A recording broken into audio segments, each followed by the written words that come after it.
Hii ni Nipashe na Eliud Kisa.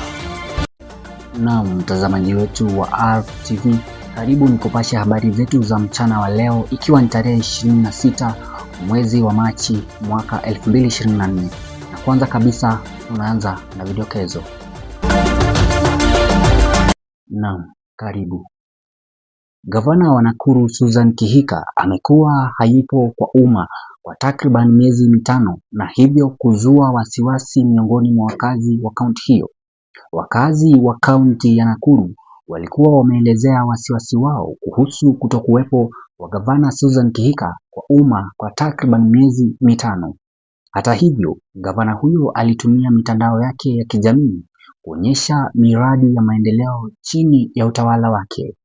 Haya yanajiri saa chache baada ya Mkenya mmoja kumwandikia rais wa Marekani Donald Trump akitaka Kihika arudishwe mjini humo.